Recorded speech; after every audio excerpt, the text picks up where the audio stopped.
Hindi nga ako. Alam mo, sobrang na-disappoint lang ako. Mali yung pagkakakilala ko sa'yo, attorney. I trusted you so much. Pero binaliwala mo lang lahat yun. Nadala lang ako sa kwento mo sa nanay mo. Pero ang ending, gaya ka lang din ng ibang tao. Yung tingin mo sa akin, parang tawa-tawa lang din sa mga pinapanood mo sa screen. Esther, maniwala ka naman sa akin. Ayoko na.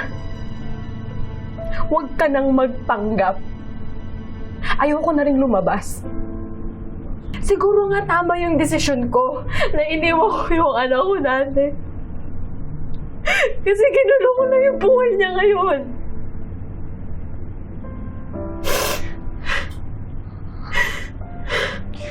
Alam mo, kahit fan na fan mo ko,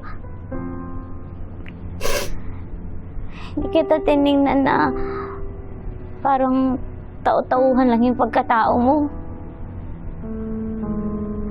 Nakita kita beyond your teleserye persona. Nakita ko yung pagkatao mo, yung pagiging ina mo. Pero katulad ka lang din pala nung totoong nanay ko eh. Na sinukuan lang yung anak niya.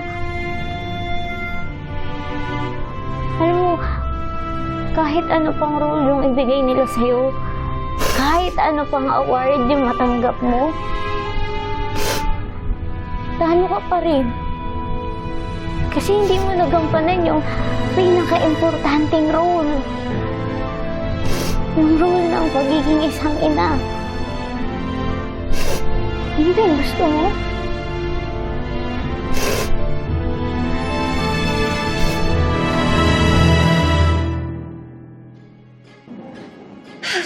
Cannot be reached. Oh my gosh. Trixie! Ano, na-contact mo na? Bakit ganun yung lumabas sa result?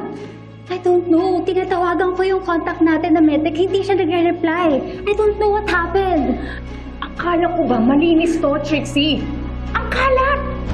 Di ba binayaran natin siya? Ano na nangyari dun sa binayad natin? Hindi ko nga alam. Kaya nga tinawagan ko yung hospital. Sabi nila, nag-awol na daw yung medtech. So this means, tinakas na yung perang binayad natin. He played us for a fool! So it means, Yes! Kahit pa nagbayad tayo para itago yung katotohanan, lumabas pa rin yung totoong result sa DNA test. And all of our efforts went down the drain.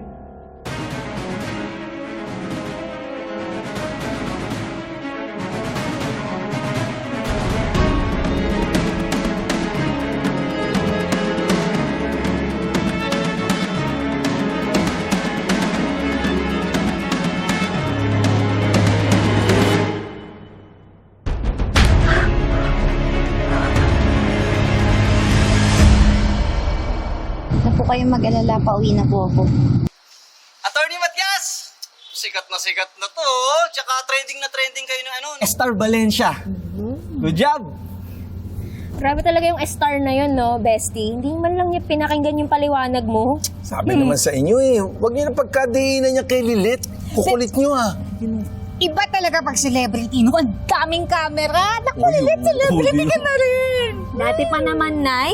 Simula nung naging top notchers yan si bestie. Hindi ko nga po alam kung bakit nakarating sa press na ako daw yung nagsabi. Hindi ko naman po magagawa yun eh. Huwag ka mag-alala, bestie. Alam namin yun. Sigurado ako someone is behind it. Kaya yung police na kaibigan ko, kinausap na to investigate. And in no time, malalaman natin yung location ng nag-tip sa press. Kayang i-trace yung IMEI nung cellphone number na ginamit. Ay, Lilet. Bonnie. Sorry tumawag ako ah. May nangyari kasi dito sa Keystone eh. Kakagulo sila. Bakit? Ano nangyari, Kurt? Ano? Yung attorney demons na naman na yun? Yeah, si Attorney Eira. Hindi ko lang maintindihan eh, pero sinampal siya ni Attorney Mer nang dahil lang sa isang DNA test. Hindi ko lang alam kung dahil ba sa isang case to na hinahawakan niya.